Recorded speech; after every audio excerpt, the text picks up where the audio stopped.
నమస్కారం అందరికీ. ఇప్పుడు మనం ఇంటర్మీడియట్ సెకండ్ ఇయర్ వాళ్ళకి అకౌంటెన్సీలో third unit accounts for non profit organisation చూస్తున్నాము. సో ప్రీవియస్ వీడియోస్ లో దాని introduction, receipts and payments account, ఇంకా ఇన్కమ్ అండ్ ఎక్స్పెండిచర్ అకౌంట్, ఒకవేళ బ్యాలెన్స్ షీట్ కూడా చేయమంటే ఎలా చేస్తారో చూసాము. ఇప్పుడు కొన్ని ప్రాబ్లమ్స్ ఇన్కమ్ అండ్ ఎక్స్పెండిచర్ ఎలా సాల్వ్ చేస్తారో చూద్దాము. సో దట్ మనకి ఏ అడ్జస్ట్మెంట్ ఇచ్చినా కూడా మనం ఈజీగా సాల్వ్ చేసేలాగా ఉంటది కాబట్టి నేను ఇంకొక వీడియో చేస్తున్నాను. సో ఇందులో మనకి రిసిప్ట్స్ అండ్ పేమెంట్స్ అకౌంట్ ఇచ్చి మనకి ఇన్కమ్ అండ్ ఎక్స్పెండిచర్ సాల్వ్ చేయమని అన్నారు. సో ఫస్ట్ ఇక్కడ ఏమంటున్నారంటే మనకి రిసిప్ట్స్ అండ్ పేమెంట్స్ అకౌంట్ దేనిది ఇచ్చినారు, మనకి లైబ్రరీది ఇచ్చినారు. సో ఇక్కడ మనకి లైబ్రరీది అనేది ఇచ్చినారు అనమాట, రిసిప్ట్స్ అండ్ పేమెంట్స్ అకౌంట్. దీనికి మనకి ఏమంటున్నారు, ఇన్కమ్ అండ్ ఎక్స్పెండిచర్ అకౌంట్ అనేది సాల్వ్ చేయమని అంటున్నారు అనమాట. సో ఇక్కడ రిసిప్ట్స్ అండ్ పేమెంట్స్ అకౌంట్ లో ఏమేమి ఇచ్చినారో చూద్దాము. So receipt side opening balance ఇచ్చినారు, ఎంట్రన్స్ ఫీజ్ అనేది వస్తుంది, సబ్స్క్రిప్షన్స్ వస్తాయి, రెంట్ ఆఫ్ లెక్చర్ హాల్ అనేది వస్తుంది, నెక్స్ట్ ఇంట్రెస్ట్ ఆన్ ఇన్వెస్ట్మెంట్స్ కూడా వస్తుంది. ఒకవేళ ఇన్వెస్ట్మెంట్స్ అని ఉంటే రాకపోతుండే, బట్ ఇంట్రెస్ట్ ఆన్ ఇన్వెస్ట్మెంట్స్ కాబట్టి వస్తుంది. శాలరీస్ వస్తుంది, రెంట్ వస్తుంది, ఉట్టి ఇన్వెస్ట్మెంట్స్ ఉంది చూడండి ఇక్కడ, సో ఇది రాదు. నెక్స్ట్ పోస్టేజ్ ఉంది వస్తుంది, ఎలక్ట్రిక్ చార్జెస్ వస్తాయి. నెక్స్ట్ బుక్స్ ఉన్నాయి ఎందుకు రావో నేను చెప్తాను. నెక్స్ట్ న్యూస్ పేపర్స్ ఉంది వస్తుంది. నెక్స్ట్ ఏదైతే మనకి బ్యాలెన్స్ క్లోజింగ్ బ్యాలెన్స్ ఉందో అది ఇచ్చినారు, అది రాదు. తర్వాత సబ్స్క్రిప్షన్స్ అమౌంట్ ఏమంటున్నారంటే 500 ప్రీవియస్ ఇయర్ ఉన్నాయంట, మళ్ళీ out standing subscriptions current year ఉన్నాయంట 1500. సో మీరు గుర్తుపెట్టుకోవాల్సిన ఫార్ములా ఏంటిదంటే నెక్స్ట్ ఇయర్ ఉన్న ప్రీవియస్ ఇయర్ ఉన్న minus, only current year subscriptions ఉంటేనే యాడ్ చేయాలి. దేనికి, ఏదైతే మనకి ఇక్కడ యాక్చువల్ సబ్స్క్రిప్షన్స్ ఇస్తారో దానికి. సో దీనికి ఒకవేళ ప్రీవియస్ ఇయర్ ఇక్కడ కింద side previous year last year ఏవి ఇచ్చినా సరే దీనిలో నుంచి మైనస్ చేయాలి. లేదు ఒకవేళ కరెంట్ ఇయర్ ఇస్తే దీనికి యాడ్ చేయాలి. సో ఇదొకటి గుర్తుపెట్టుకోండి సబ్స్క్రిప్షన్స్ కి. ఇంకోటి ఏది గుర్తుపెట్టుకోవాలంటే సబ్స్క్రిప్షన్స్ ఒకవేళ కరెంట్ ఇయర్ సబ్స్క్రిప్షన్స్ అయితే యాడ్ చేస్తాము, లేదు ఒకవేళ కరెంట్ ఇయర్ అడ్వాన్స్ ఉంటే మైనస్ చేస్తాము. సో అది ఇంకోటి గుర్తుపెట్టుకోవాల్సిన మెయిన్ టిప్ ఇప్పటికైతే.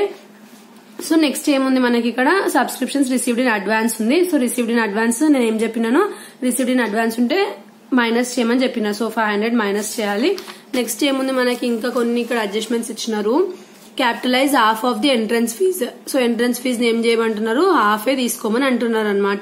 So half of the entrance fees ని తీసుకోమంటున్నారు దేంట్లోకి, ఎక్కడైతే మనం ఎంట్రన్స్ ఫీజ్ రాస్తామో అక్కడ. నెక్స్ట్ ఏమన్నారు, books are depreciated at 5. So ఇప్పుడు మనకి నార్మల్ బుక్స్ ఏవైతే ఉన్నాయో అవి మనకి ఏంటివి, అసెట్స్. సో నేను ఏం చెప్పినా, అసెట్స్ తీసుకోకూడదు ఇన్కమ్ అండ్ ఎక్స్పెండిచర్ లో. ఒకవేళ అసెట్స్ మీద డిప్రిసియేషన్ లేదంటే అప్రిసియేషన్ ఉంటే అవి తీసుకోవాలని చెప్పిన. సో ఇక్కడ బుక్స్ మీద మనకి డిప్రిసియేషన్ ఇచ్చిండ్రు కాబట్టి అది వస్తుంది మనకి ఎక్స్పెండిచర్ సైడ్. సో ఫస్ట్ ఏం చేసుకోవాలి, బాక్స్ వేసుకోవాలి, ఎక్స్పెండిచర్ అమౌంట్, ఇన్కమ్ అమౌంట్ అని చెప్పి. సో ఎక్స్పెన్సెస్ సైడ్ శాలరీ ఉంది, రెంట్ ఉంది, పోస్టేజ్ ఉంది, ఎలక్ట్రికల్ చార్జెస్, ఈడ వరకు అన్ని నార్మలే. మళ్ళీ న్యూస్ పేపర్స్ కూడా నార్మల్ గా రాసుకున్నాము. రాసుకున్న తర్వాత డిప్రిసియేషన్ ఆన్ బుక్స్ మనకి అడ్జస్ట్మెంట్ ఉంది, సో అది ఎక్స్పెండిచర్ సైడ్ వస్తుంది. సో ఏదైతే మనకి 6000 బుక్స్ యాక్చువల్ అమౌంట్ వాళ్ళు ఇచ్చినారో ఇక్కడ బాక్స్ లో, సో 6000 బుక్స్ ది అమౌంట్ ఇచ్చినారు కదా. సో ఆ 6000 కి డిప్రిసియేషన్ ఎంత అన్నారు మనకి, 5% అన్నారు. సో 5% అని ఇచ్చిన తర్వాత ఎన్ని మంత్స్ కి మనకి ఈ బుక్స్ ఉన్నాయో చూసుకోవాలి. సో ఇక్కడ మనకి బుక్స్ ఎక్కడి నుంచి ఇచ్చినారు, అక్టోబర్ 1 నుంచి ఇచ్చినారు. సో అక్టోబర్ 1 టు ఏదైతే మనకి 31 మార్చ్ ఉందో, so October 1, October, November, December, జనవరి, ఫిబ్రవరి, మార్చ్. సో 6 మంత్స్ వస్తుంది కదా. సో 6 మంత్స్ కి మాత్రమే డిప్రిసియేషన్ చేయాలి. ఒకవేళ వాళ్ళ బుక్స్ పక్కన డేట్ మెన్షన్ చేసి ఉండకపోతే అప్పుడు ఇది రాకపోతుండే, ఓన్లీ ఇక్కడతోనే ఎండ్ అయిపోతుండే. బట్ ఇక్కడ 6 మంత్స్ అని వాళ్ళు క్లియర్ గా మెన్షన్ చేసినారు కాబట్టి 6/12 కూడా చేయాలి. చేస్తే అప్పుడు మనకి 150 వస్తుంది. సో ఇక్కడ ఎక్స్పెండిచర్ సైడ్ అన్ని అయిపోయినాయి. నెక్స్ట్ ఏదైతే ఇన్కమ్ సైడ్ ఉందో అక్కడికి వెళ్ళాలి. సో ఇన్కమ్ సైడ్ వాళ్ళు ఏమన్నారు, ఎంట్రన్స్ ఫీజ్ ని ఓన్లీ క్యాపిటలైజ్ అంటే హాఫ్ మాత్రమే తీసుకోండి అమౌంట్ చేసినప్పుడు అన్నారు. సో ఇప్పుడు మనకి ఎంట్రన్స్ ఫీజ్ అమౌంట్ టోటల్ ఎంత, 3500. సో ఆ 3500 లకి మనకి ఓన్లీ హాఫ్ తీసుకోమన్నారు కాబట్టి ఇంటూ 1/2 చేస్తాం. ఇంటూ 1/2 చేస్తే అప్పుడు ఎంత వస్తుంది, 1750 అనేది మనకి ఎంట్రన్స్ ఫీజ్ ది అమౌంట్ వస్తుంది. సో ఇప్పుడు మీకు డౌట్ రావచ్చు, 3500 లకి వెళ్ళి 1750 ఇక్కడ తీసుకున్నాం కదా, మిగిలింది ఎక్కడ తీసుకోవాలి అని చెప్పి. సో క్యాపిటలైజ్ అన్నారు కాబట్టి మిగిలిన హాఫ్ మనకు కావాలంటే మనము ఏదైతే బ్యాలెన్స్ షీట్ ఉందో అక్కడ రాసుకోవచ్చు. బట్ ఇక్కడ మనం బ్యాలెన్స్ షీట్ చేయట్లే, ఓన్లీ ఇన్కమ్ అండ్ ఎక్స్పెండిచర్ చేస్తున్నాం కాబట్టి జస్ట్ హాఫ్ చేయమన్నారు కాబట్టి ఇక్కడికి మనం ఏం గుర్తుపెట్టుకోవాలి, హాఫ్ అమౌంట్ ఇక్కడ రాసుకోవాలి. నెక్స్ట్ సబ్స్క్రిప్షన్స్ యాక్చువల్ అమౌంట్ ఎంత ఉంది డబ్బాలో, 18,500 ఉంది. సో అది తీసుకున్నాము.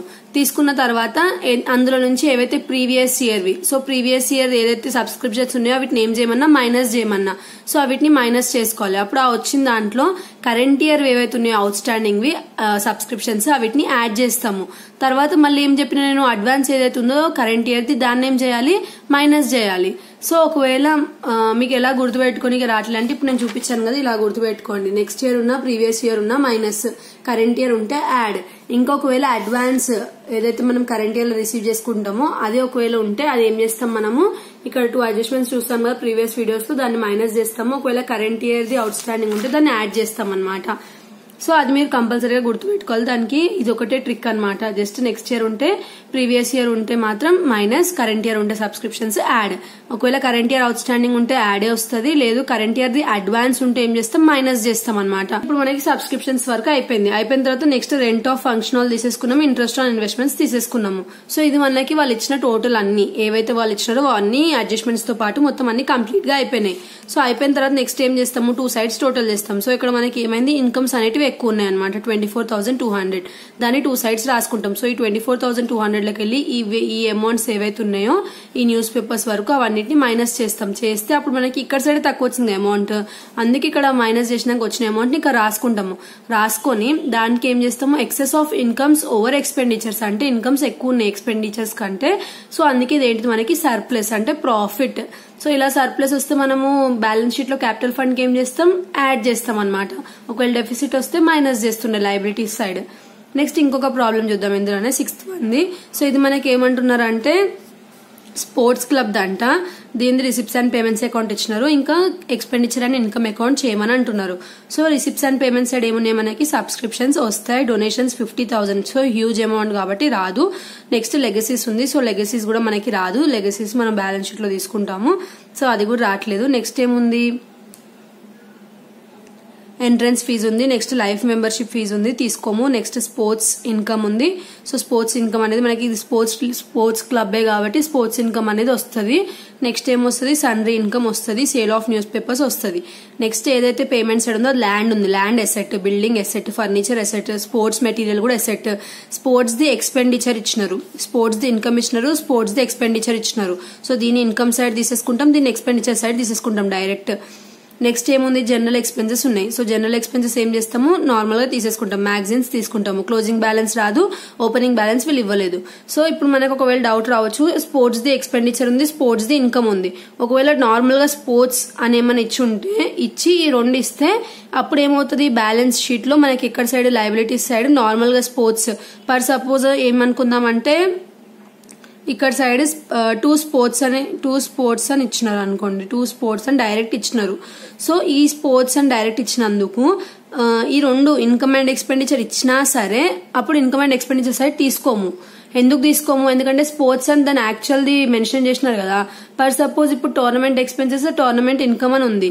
సో ఒకవేళ టోర్నమెంట్ ఫండ్ అని వాళ్ళు ఇస్తే అప్పుడు tournament incomes expenses 2 incomes and expenditure లో తీసుకోము, ఎందుకంటే వాళ్ళు ఫండ్ నేమ్ మెన్షన్ చేసినారు కాబట్టి. అప్పుడు మనం లయబిలిటీ సైడ్ తీసుకొని ఏదైతే టోర్నమెంట్ ఇన్కమ్ ఉందో దాన్ని యాడ్ చేస్తాము, టోర్నమెంట్ ఎక్స్పెన్స్ ఉందో దాని నుంచి అది మైనస్ చేస్తాము. ఇక్కడ కూడా అలానే, ఇక్కడ ఓన్లీ వాళ్ళు డైరెక్ట్ ఇన్కమ్ ఎక్స్పెండిచర్ ఇచ్చారు కాబట్టి తీసుకుంటున్నాము. లేదు దీని రిలేటెడ్ యాక్చువల్ ఫండ్ ఇస్తే ఒకవేళ స్పోర్ట్స్ ది, అప్పుడు లయబిలిటీ సైడ్ కి వెళ్ళి ఈ స్పోర్ట్స్ లో నుంచి ఈ ఇన్కమ్ ని యాడ్ చేసి ఎక్స్పెన్స్ ని మైనస్ చేస్తాము, ఇన్కమ్ అండ్ ఎక్స్పెండిచర్ లో రాదు. బట్ ఇప్పుడు అలా ఇవ్వలేదు కాబట్టి డైరెక్ట్ ఇచ్చినాడు కాబట్టి తీసుకోవచ్చు. నెక్స్ట్ అడ్జస్ట్మెంట్స్ ఏమేమి ఇచ్చినారు మనకి, capitalize 50% of donations, legacies, entrance fee, life membership fee. So ఇవన్నిటిని హాఫ్ మాత్రం తీసుకోండి అని అంటున్నారు. సో ఓన్లీ హాఫ్ తీసుకోవాలి. నెక్స్ట్ సబ్స్క్రిప్షన్స్ అనేటివి అవుట్ స్టాండింగ్ ఉన్నాయంటే ఎంత, 5,000వి. సో డిప్రిసియేషన్, స్పోర్ట్స్ మెటీరియల్ ఎంత, ఫర్నిచర్ మీద 10% చేయమంటున్నారు. ఇప్పుడు మనము income and expenditure the proforma వేసుకోవాలి. ఎక్స్పెండిచర్ అమౌంట్, ఇన్కమ్ అమౌంట్ వేసుకోవాలి. So first expenditure side sports expenses, తర్వాత జనరల్ ఎక్స్పెన్సెస్, మ్యాగజైన్స్, తర్వాత మనం ఏం రాసుకోవాలి, ఏదైతే డిప్రిసియేషన్ అంటారు మనకి స్పోర్ట్స్ మెటీరియల్ మీద. సో ఎంత అంటున్నారు, యాక్చువల్ స్పోర్ట్స్ మెటీరియల్ అమౌంట్ ఎంత మనకి 11,500. సో అది తీసుకున్న తర్వాత దాని మీద 10%. స్పోర్ట్స్ మెటీరియల్ యాక్చువల్ గా అసెట్ అన్నారు కదా, మళ్ళీ ఎందుకు ఎక్స్పెండిచర్ సైడ్ తీసుకున్నారంటే అసెట్స్ మీద డిప్రిసియేషన్, అప్రిసియేషన్ ఇస్తే తీసుకోవచ్చు అని చెప్పిన నేను ఆల్రెడీ. సో ఇది స్పోర్ట్స్ మెటీరియల్ మనకి ఏంటిది అసెట్ అయినా సరే ఇక్కడ మనకి డిప్రిసియేషన్ ఇస్తే తీసుకోవాలి. సో 10% ఇచ్చినప్పుడు చేసి తీసుకోవాలి. నెక్స్ట్ ఫర్నిచర్ మీద 10% అన్నాడు, సో అది కూడా చేసి తీసుకున్నాము. నెక్స్ట్ ఇన్కమ్ సైడ్ సబ్స్క్రిప్షన్స్ 15,000 మనకి యాక్చువల్ అమౌంట్ బాక్స్ లో ఉన్నది. మళ్ళీ అడ్జస్ట్మెంట్స్ లో 5,000 యాడ్ చేయమంటున్నారు అవుట్ స్టాండింగ్. అది యాడ్ చేసుకుని డైరెక్ట్ 20,000 బయట వేసుకుంటాము. తర్వాత డొనేషన్స్ లెగసీస్ ఇవన్నీ మనకు రావని చెప్పినారు కదా మీరు అంటే ఇవన్నిటి మీద మనకి క్యాపిటలైజ్ 50% చేసి తీసుకోమని అన్నారు. సో అందుకే అన్ని ఇక్కడ అన్నారు కదా donations legacies entrance fees life membership fees అని. సో ఇవన్నీ ఇన్కమ్ సైడ్ రాసుకుని అన్నిటి మీద 50% సో వీటి అమౌంట్స్ ఎక్కడ ఉంటాయి మనకి బాక్స్ లో ఉంటాయి. సో ఆ అమౌంట్స్ అన్నిటిని 50% చేసుకుని మనం ఏం చేసుకోవాలి ఇక్కడ సాల్వ్ చేసుకోవాలన్నమాట. 50% ఏం లేదు, ఈ అమౌంట్ నొక్కి డైరెక్ట్ 50 into 50% అని కొట్టిస్తే అమౌంట్ వచ్చేస్తుంది. సో బై స్పోర్ట్స్ ఇన్కమ్ రాసుకున్నాము, సన్డే ఇన్కమ్ రాసుకున్నాము, సేల్ ఆఫ్ న్యూస్ పేపర్స్ రాసుకున్నాము. సో ఇది మనకి ఏంటిది స్పోర్ట్స్ క్లబ్ ది. సో తీసుకున్న తర్వాత 2 sides టోటల్ చేస్తాము. మనకి ఇక్కడ ఇన్కమ్స్ ఎక్కువ ఉన్నాయి ఎక్స్పెండిచర్ కంటే. So 2 excess of income over expenditure అని రాసుకుని సర్ప్లస్ వచ్చింది. ఈ ఇన్కమ్స్ ఉన్న అమౌంట్ల నుంచి మొత్తం ఏదైతే ఎక్స్పెండిచర్ ఉందో ఇక్కడ వరకు ఇవన్నిటిని మైనస్ చేస్తాం. చేస్తే అప్పుడు మనకి 64,350 అనేది ఆన్సర్ వస్తుంది. ఇది మనకి ఏంటిది సర్ప్లస్. సో ఇది మనకి income and expenditure account. So ఇంకేమన్నా కొన్ని అడ్జస్ట్మెంట్స్ ఉంటే చూద్దాము. సో ఇక్కడ ఒకవేళ సబ్స్క్రిప్షన్స్ మీకు ఇలా ఇస్తే అప్పుడు మనం ఏం చేయాలి, ఓన్లీ కరెంట్ ఇయర్ ఏవైతే ఉంటాయో అవి మాత్రం తీసుకోవాలన్నమాట. సో కరెంట్ ఇయర్ ఏంటిది అని ఎలా తెలుస్తుంది? సో 1st April 2018 నుంచి 31st March 2019 వరకే కరెంట్ ఇయర్ కదా. సో అవి తీసుకోవాలి. ఇది ఒకటి ఎక్స్ట్రా యాడ్ అయింది. నెక్స్ట్ ఇంకేం అడ్జస్ట్మెంట్స్ ఉన్నాయి?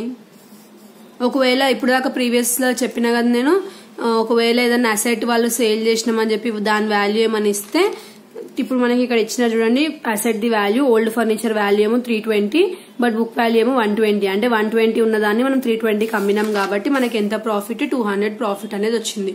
సో ప్రాఫిట్ వస్తే ఎట్ సైడ్ రాసుకుంటే మిడ్ సైడ్ రాసుకున్నాం, అందుకే ఇన్కమ్ సైడ్. సో అదొకటి ఇంకోటి యాడ్ అయిన అడ్జస్ట్మెంట్ అనమాట. నెక్స్ట్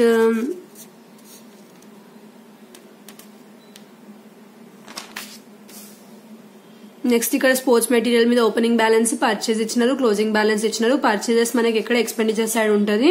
నెక్స్ట్ ఓపెనింగ్ బ్యాలెన్స్ ఇంకా క్లోజింగ్ బ్యాలెన్స్ అనేది అడ్జస్ట్మెంట్స్ లో ఉంటుంది. సో ఇది మనం ఎక్కడ తీసుకుంటాం ఎక్స్పెండిచర్ సైడ్ ఇలా చేసి తీసుకుంటాం అనమాట సాల్వ్ చేసి. సో ఇది ఇంకొకటి.